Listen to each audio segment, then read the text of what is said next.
Are the Bucks suddenly back? Some numbers that may back that up, plus some behind-the-scenes changes. Camille and I get into the latest on today's Locked On Bucks.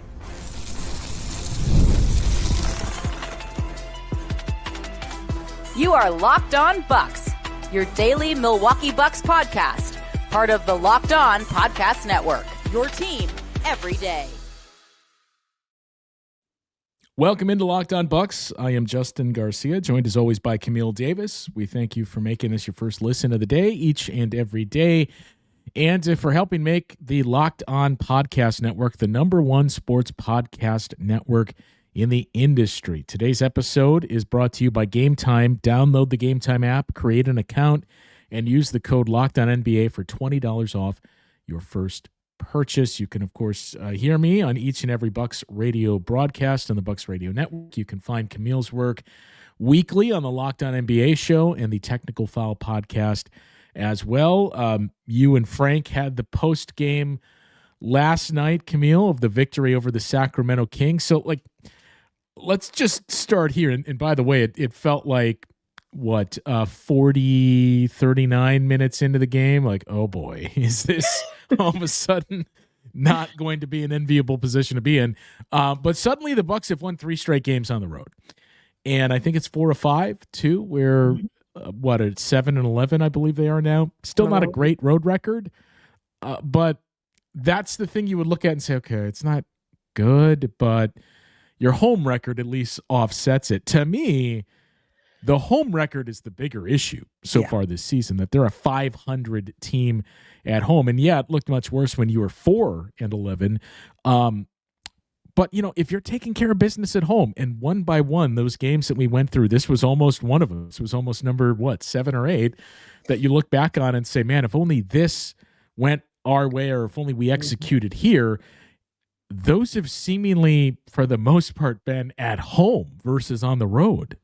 And that's disappointing, because home is supposed to be your fortress, your safe space, where you actually get your most wins. Generally, I look at it like, hey, on the road, if you can finish with just like a 500 road record, I normally am cool with that, assuming that your home record is, the bigger part of your win streak here. Like the Bucks historically at home. If you're 12-6 instead of 9-9, thank you. Yeah, like it makes a big difference. And then if you're 500 on the road, it kind of evens out, because you have the home record to back you up. And it feels like, the Bucks have generally been a pretty good team at home. So it's disappointing to see what the record has been so far this season. The only benefit, or I guess bright spot with that I'll say, is if you look at just the splits, the fact that the Bucks have played 18 games at home, they played 18 on the road. When they finish up this road trip, they'll have played more road games than home games. So there's still going to be an opportunity. If they can continue to build these good habits here on the road, hopefully they can transfer that back home and continue to build on that home record and start to get that up as well. Yeah, it's been fascinating to look at the home road splits for a lot of teams in the league this season. The Pistons, the Knicks, they've been the best in the Magic too. But Philly's basically where the Bucks are. They're 9-8 in home games. Chicago's 10-9. Charlotte's 7-10. Atlanta and everything that they've been going through this season with a disappointing season. They're 6-11 at home and 11-9 on the road. So, to your point, let's tack on 3 more wins there. And let's say after controlling for basically 3+ quarters against the Rockets, you did execute and you did win that game. Let's say you beat the Wizards on New Year's Eve. Let's say you did the same against Philly and you used that foul to give. Let's say you beat the Kings all of a sudden at home. So, there's 4 games right there that you tack those on. You're 13-5 at home. And that's how it starts to look different of, okay, they're winning the games at home. Really got to work on that road record. But because you're winning these home games, it's at least getting you by, right? And adding 4 wins into the mix right now, you're 20-16, which would be tied with Orlando and Miami for 6th in the Eastern Conference. So that's just where the margins are and how it's razor thin for you to get by here. And as much as we've paid attention to the road record, rightfully so, that home record, that's got to start to pick up, because, a 500 team at home, it's not good enough. Yeah, and I mean, that just kind of shows you. I look at your home record and say, okay, that's more in line with kind of what you are. There's the I forget who it was, but you look at what is it, home losses and road wins, and you subtract one of them from the other, and you get your number of, okay, these are some of the best teams in the league. The Bucks would be among the worst teams in the league by that metric, and that's what a lot of these numbers have pointed to. They have, and I mean, we're talking about home road splits, and this is the Bucks team with the hole that they've dug themselves into because of the games that you mentioned of, hey, if you would have just taken care of business and had this game in your pocket, it looks a little bit different. But they're at a stage right now where they just need to win, period. Road, home, period. They got to continue to stack the wins. Like, it's encouraging to see that they're 4-1 since Giannis has come back from his latest injury. 5-2 over their last 7, if you want to stretch that back a little bit more. But I mean, you look at who the wins have come over. You can't control who you play. You can only play who's in front of you, which again makes those games earlier in the season. That's like, it was right there and you dropped it. Disappointing, because those are teams that you were like, hey, you were in the game where you were in a position to win it, and you tricked it off down the stretch here. But over those last 7 games, as I mentioned, the 5 wins that they've had have been Sacramento, as we saw last night, Charlotte, which was that 1-point game, a little too close for comfort, and thereafter being down 16 in the first half. Then you have the Hornets, again, that you beat in Charlotte. You have the Bulls, and then you have the Pacers, who you beat all those last 3 teams on the road. So you got to keep stacking them, but that's what makes the rest of this particular road trip so interesting to me. It's like, okay, you've kind of gotten your footing a little bit more stable again against some of these lesser teams in the league. Now, what does it look like when you're playing against some teams that are above 500? Even though they might be in these situations where you're catching them at a good time, like Denver, their injury report today, as we record this Monday the 5th, it's crazy. I was like, I don't know who they even have left to play right now, but you got to take care of business in these games against some better competition, even if they're missing guys, wherever the case may be. And that's what I want to see from this team. Like, okay, beating Sacramento and Charlotte and Chicago and Indy, cool, because we needed the wins in the worst way. But now what does it look like against some better competition? Can you put together some of the lessons that have been learned over the last couple of weeks into your performance going forward?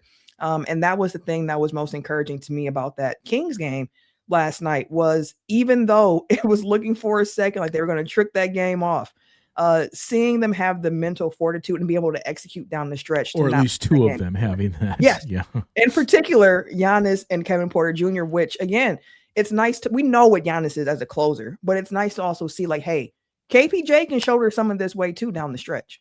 Yeah, I mean, it was KPJ to me that was the biggest part in that equation, because he had the 3-point play after the Kings got it down to 4, and he just continued to make those plays down the stretch. You mentioned it. You expect that, know what you can get from Giannis, but to see somebody else stepping up in those moments was big for this team as well. Doug Moe, the former coach of the Denver Nuggets, long time way back, I think it's called the Mo point system, where you take road losses and subtract them from home wins to really find who are your best teams in the league. And right now the Bucks would be -2 in the Mo point metric system here. So some work to be done there.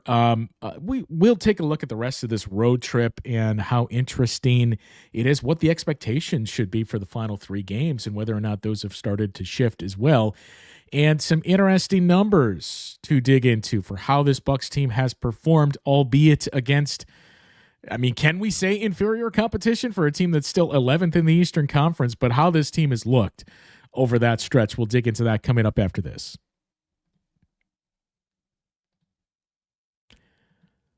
Well, Fridays already feel different during basketball season, and FanDuel is making them even better. Every Friday night before the games tip off, FanDuel gives fans a new way to kick off the weekend with NBA Happy Hour.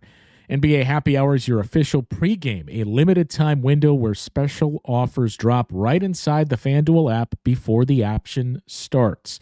From 6 to 7:30 Eastern, that's the appointment viewing with NBA Happy Hour. Opening the FanDuel app during the happy hour always brings something new. Boosts, bonuses, and surprises. It's easy to check the weekly special before tip-off and make your moves before the window closes, right at the perfect time, before games start to tip and right before the weekend starts. Adding a little extra energy to your Friday night basketball without overthinking it. So before tip-off, check the FanDuel app and see what's dropping during NBA Happy Hour every Friday from 6 to 7:30 p.m. Eastern. A little basketball, a little action, and a whole lot of Friday energy. That's NBA Happy Hour only on FanDuel, the official sports book partner of the NBA. New year, new systems, and this is the time when a lot of us look at the messier parts of how we run our business and think there has to be a better way. Well, there is. Streamlining your communications is one way of the quickest upgrades you can make. That's why today's episode is brought to you by Quo, spelled Q-U-O, the smarter way to run your business communications. Because when your team is reachable, organized, and communicating in one place, you're not just working cleaner, you're working on creating more opportunities to connect with customers.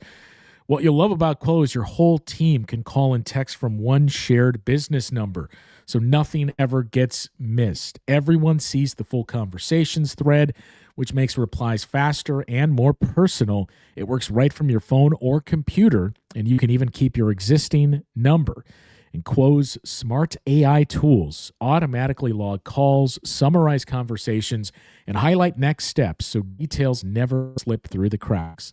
It's no surprise Quo is the #1 rated business phone system on G2, trusted by more than 90,000 businesses, from solo operators to growing teams.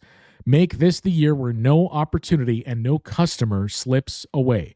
Try Quo for free, plus get 20% off your first 6 months when you go to QUO.com/LockedOnNBA. That's QUO.com/LockedOnNBA. Quo. No missed calls, no missed customers.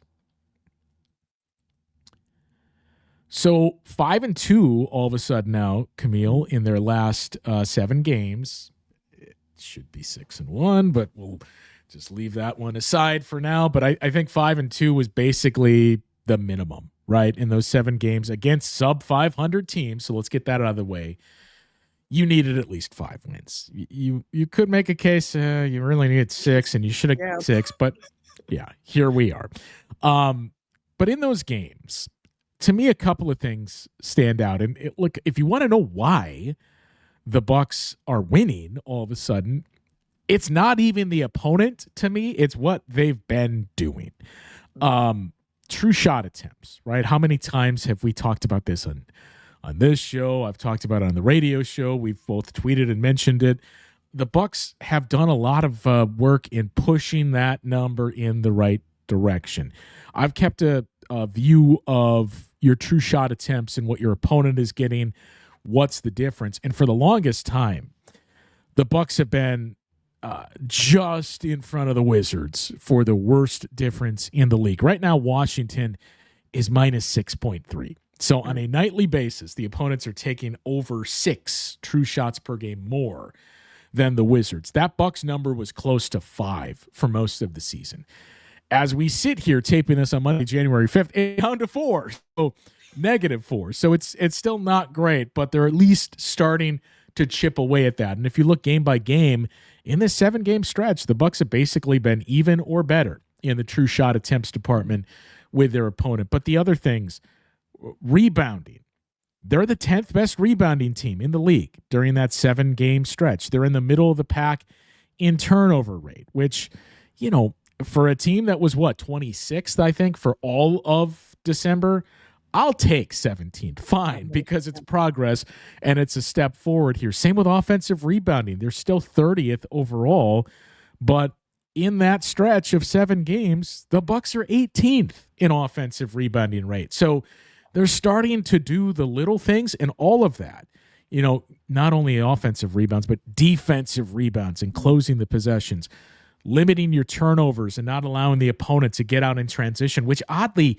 even though opponents are getting into that quite a bit amongst the most in the league against the Bucks have still been one of the best transition defenses in the league somehow. But they've started to clean up a lot of those things. And in turn, they've basically matched what Cleveland has done during this stretch, where they are the number 5 defense in the league dating back to that Pacers game at 112.4. Now, offense is where there's still some work to be done at 17th, but we're starting to see these signs, and we're seeing them in areas where the Bucks have been last or at least a bottom 10 team. And to me, I don't care who it is against. Yeah. It's got to start somewhere, and it's got to start pretty soon. So for 7 games, it started, and they've continued to do it. We just needed to start to see signs of life from this team. Like, I don't know how other way to put it. We just needed to start to see signs of life, because the performances that we were seeing from this team throughout the month of December in particular, it's not as if, November was necessarily that much better for them. They went 5-11 in November. So like, it started shortly after that hot 4-1 start for this team, but we just needed to start to see them moving in the right direction, because a lot of the things with this team and the losses, it was the exact same things every single time. Turnover would be a problem, rebounding would be a problem, and free throws would be a problem, which is something else for this team where I believe the numbers have been coming up a bit better for them in that regard as well. So like you said, they needed to just show a pulse. So it's like, now that you kind of have established that you can play this way going forward, and I do think it helps that some of the teams that they have played against recently, the Bucks have had a size advantage. And I think you'll continue to see that on this road trip as well, going into against the Warriors, who are a little bit small as well.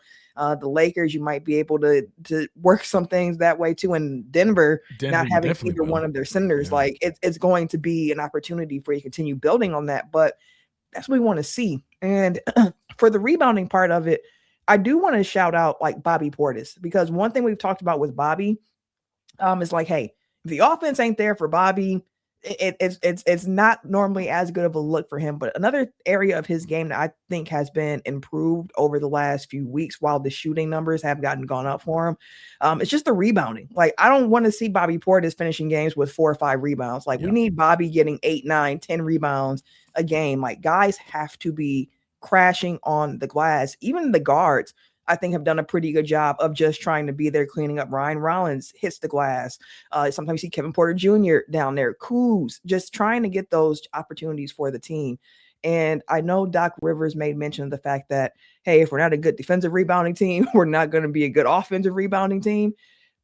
I want to continue to see the Bucks, if possible, create those second chance opportunities, especially given the way that they can shoot the ball from 3. Now, those numbers from 3 haven't been as pristine or what we would actually expect from this team, given the shooters that they have. But I still stand on the fact that I think that those threes you get off of that offensive board reload are some of the best threes that you can get, because the defenses are scrambling so much, thinking that they're going to end the possession, but nah, we got another chance for another shot. So if the Bucks continue to steal those opportunities too, and continue getting offensive rebounds along the way, creating more opportunities for 3-point shots, I think that's going to continue to benefit them, even though at the moment, some key guys that we're used to seeing knock those 3 down haven't been doing it at the clip that we know that they're capable of. But they got to keep shooting them. Like, that was one of the goals coming into the season. Hey, we want to make sure that our 3-point attempts are, higher in the league than they were last year. They finished first in efficiency 3-point shooting last season,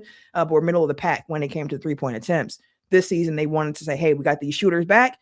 Let's get these attempts up. Haven't quite seen that yet, but I think that's another avenue to getting there for this team. So for the season as a whole, they are 29th in free throw rate offensively, 18th in turnover rate, 20th in offensive rating, and 29th in offensive rebounding rate. During this 7-game stretch, free throw rate has gone from 29th to 13th. And not only that, they're obviously getting there more, no duh, with Giannis back, right? But they're hitting free throws, Giannis included. So that's been a welcome change.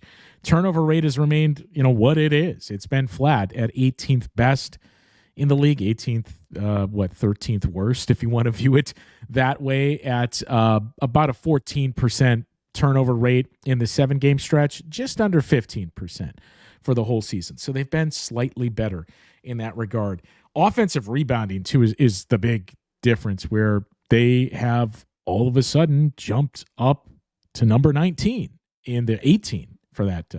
Even better, just under 28%, which isn't great, doesn't sound like much, but for a team that was barely over 20% in 29th, it says something. Right now, their offensive efficiency and offensive rating has started to decline, but the big thing is just possessions and continuing to increase those, because when you're doing that, not only for a team that, up until this 7-game stretch had been incredibly efficient offensively, and really that's not true. Up until Giannis went out, they had been incredibly efficient offensively, but not only are you getting more, you're making sure your opponent is not getting some. So it's been, those little incremental gains on the offensive end that have led to this.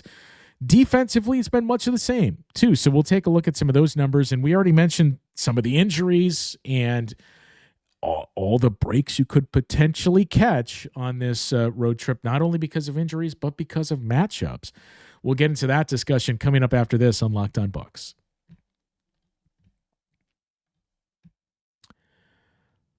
Well, during basketball season, there's nothing like being in the building, the energy, the crowd, that first big run that gets everyone on their feet. Fans want to be there for those moments, not stuck refreshing screens or guessing what tickets are really going to cost. That's where Game Time comes in. The Game Time app gives fans the advantage back, making it incredibly easy to score amazing tickets, fast, simple, and without the guesswork. Browsing the Game Time app is straightforward and intuitive. You find tickets in just a few taps. You can see the seat views within the app before purchasing your tickets. Prices include fees up front, so the total's clear from the start. And they even offer features like zone deals to help unlock great seats at an even better value. Whether it's an NBA game, any other live event you can think of, everything is right there in one place. So take the guesswork out of buying tickets with Game Time. Download the Game Time app, create an account, and use the code LOCKEDONNBA. That is LOCKEDONNBA for $20 off first purchase. Download the Game Time app today and get in on the action. All right, Camille. Defensively, we mentioned just really quickly here some of the other areas where the Bucks have certainly improved during the stretch. I mean, I think the big thing is on both ends of the floor, for large chunks of the season, when you look at the four factors and you just look at where the Bucks ranked, you saw a lot of rankings in the bottom 10 for this group. A lot of blue if you use cleaning the glass. And that has started to change during this stretch where it's like, oh, there's a decent amount of orange there and even some white that's just in the middle. So they've actually been much better defensively. They've been better at limiting the opponent's efficiency. And part of that, too, is if you're cleaning up on the glass and doing a better job with defensive rebounds, some of the putback attempts are going to really juice your half-court offense.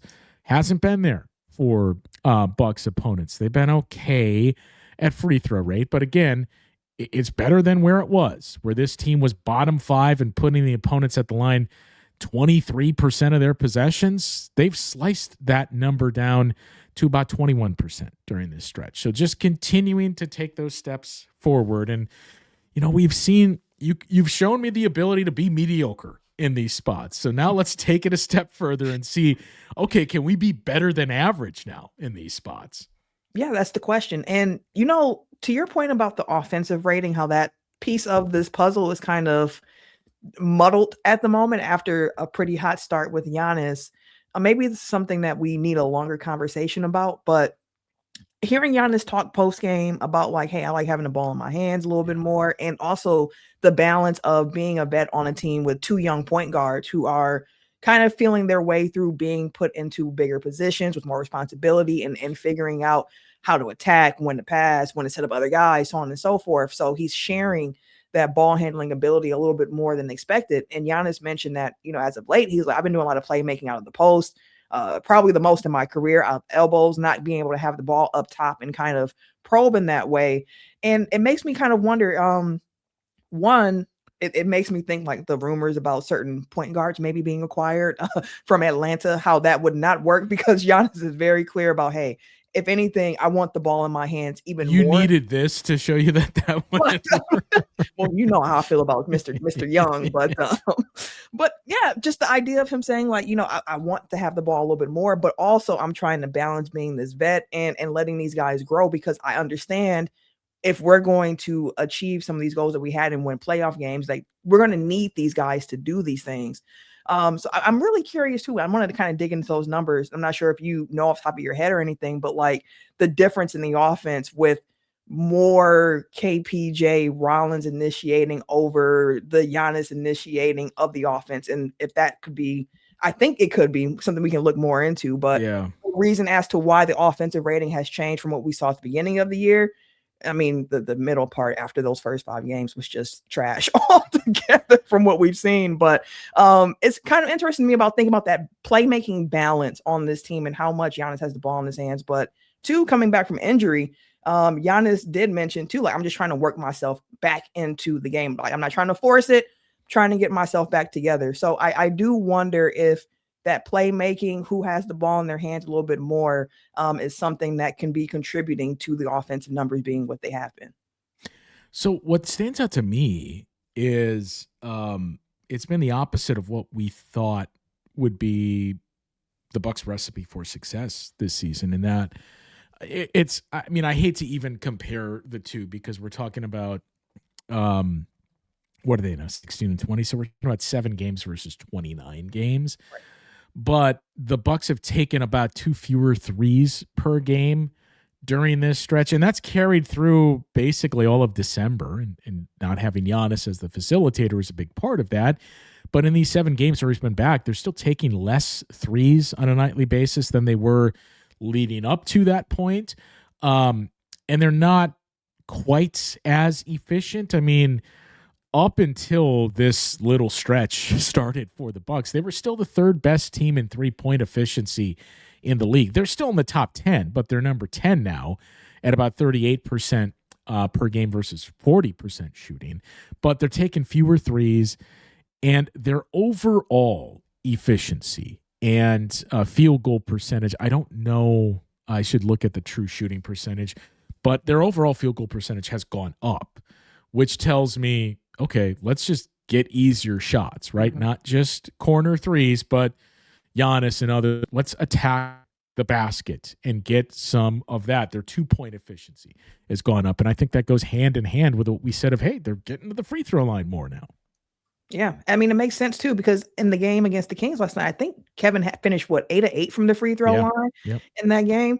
And while he was out injured after the very first game, I made mention the fact like, hey, they're really missing Kevin because he's someone who's going to put that pressure on them and help them get to the free throw line. So I think some of the early season numbers too, with the free throw rate being so low for the Bucks, where it was a lot on Giannis's plate. Yep. And also the whistle that Ryan was getting initially too was pretty still bad, but at least it's a little bit better than what it was a few weeks ago, months ago at this point.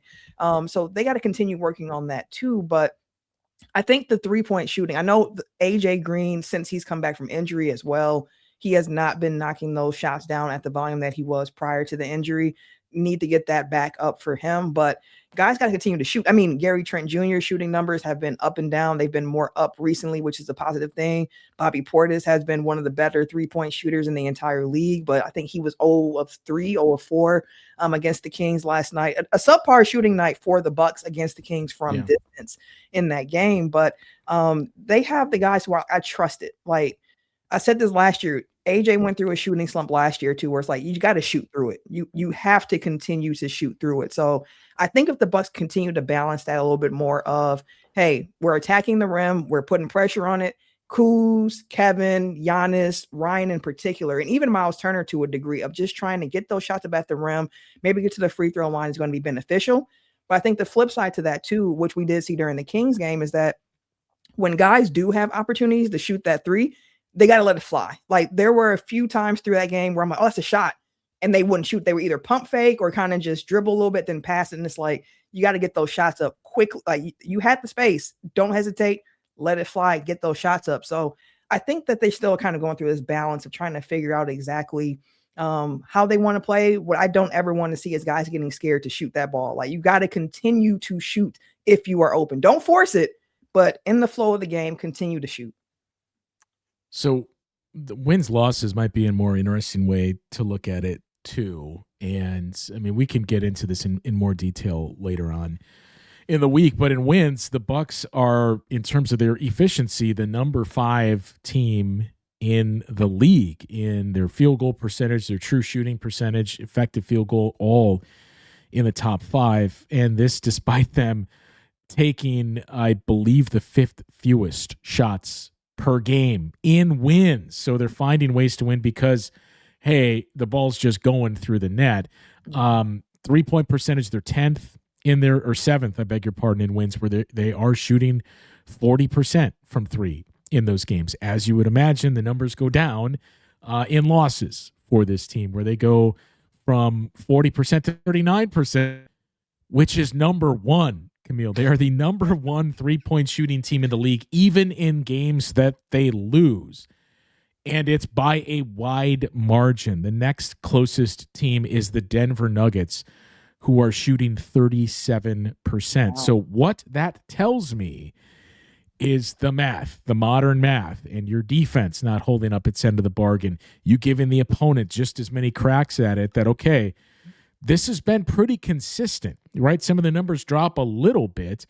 Field goal percentage goes down. Again, look at where it's coming from. They're not getting as many 2s in their losses and easier looks at the basket, but they're still top 5 in field goal efficiency in losses. So that just shows you defense and starting to clean up on those things, turning the ball over less, doing a better job on the glass, getting to the free throw line more, limiting the opponent's trips to the line. And these are all things that they have been consistently doing, albeit against sub-500 teams and only for 7 games. They've been doing it. So Wednesday night, you mentioned some of the mismatches and advantages.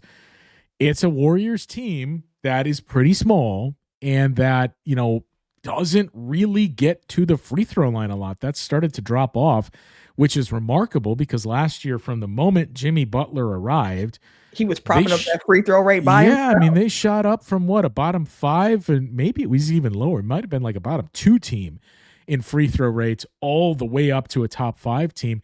And that's just kind of disappeared so far this season. So they don't do that very well, do the Golden State Warriors. They don't have a whole lot of size. I'm old enough to remember when we all used to talk about Al Horford being the honest stopper. That is clearly not the case. They turn it over a lot. Yeah. And their offense has just been kind of where the Bucks are sitting. It's defense for the Warriors, where they're getting it done. They force turnovers. Their defensive efficiency has been great. They don't put opponents at the free throw line, which is remarkable that they've been that aggressive and avoided putting opponents to the line. So how is this offense going to look against a defense that's been really good? And hopefully this defense can keep carrying over some of that momentum against an offense that has really struggled. Hopefully that's the hope right there. I'm looking forward to it, especially because we know that the Warriors are going to be wanting their get back, because Warriors and Bucks only play twice a year, and the Warriors lost in Milwaukee in the game without Giannis. It was the Ryan Rollins breakout game, really in that one, who formerly played for the Golden State Warriors. That's where he began his NBA career. So knowing how NBA players tend to think and just the idea about it, like, they're going to come for the Bucks pretty hard because they're going to want that get back. They were embarrassed a bit after that loss to the Giannis-less Bucks. So it's not going to be a game where you're walking in there and you can sleepwalk through it. And on top of that, you got to account for Steph Curry consistently, which we know you better bring out your track shoes because he's going to be running all over the place. So I think it's going to be a really good test for the Bucks. Honestly, this whole road trip, I'm really just interested to see how they continue to play this out after, as we mentioned, kind of beating up on some of these I don't want to say lesser teams because the Bucks are kind of down in there with them as a current lottery team, but you got to take care of business, and I want to see how they can elevate that going forward. Warriors and the Bucks, 2 of the 13 teams in the league that have a negative difference in the true shot attempts. So we'll see who wins that battle on Wednesday night. Really quickly, too, as we're wrapping here, we don't have much in terms of details, but obviously the big news that came out on Monday was Peter Feigin stepping down or transitioning out of the role as team president for the Bucks. 12 seasons that Peter Feigin was at the helm there. Look, when you're the team president for an era that sees the Bucks win a championship and do what they've done, you're among the greatest to hold that position in the franchise or in the history of this franchise. And off the court stuff too, with the business developments here in Milwaukee to see district and a new arena and all of that Peter Feigin came in right at that time. So certainly one of the more important figures in the history of this franchise. And we'll see what comes next for Peter Feigin. But congrats to him for a very, very successful tenure here with the Bucks. Absolutely. Absolutely. Shout out to Peter for all that he did during his time here. Not only was he somebody who was contributing to trying to build up the area around this new Bucks arena with the Dare District and Fiserv built, but he was also somebody who embedded himself in the community as well and did a lot of work with various nonprofits in the area. And just overall came off always as a really good guy. Like, those are going to be some really big shoes to fill going forward, but definitely wishing Peter Feigin the best going forward and whatever his next endeavors are.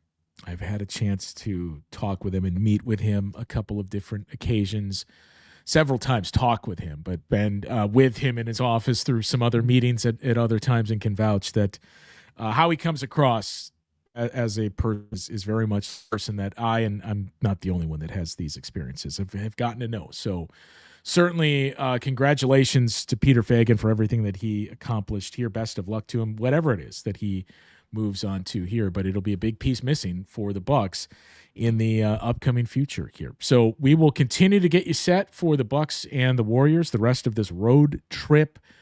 I think the goal too is, with that injury report, beat the Denver Nuggets. You got the one win in Sacramento. All right, Denver's going to be without their two bigs.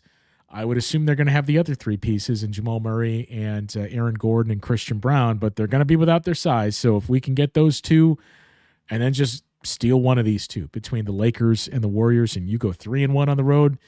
All right, now you got me, Camille. Now we're starting to cook here. So we're going to be back in the believing bandwagon.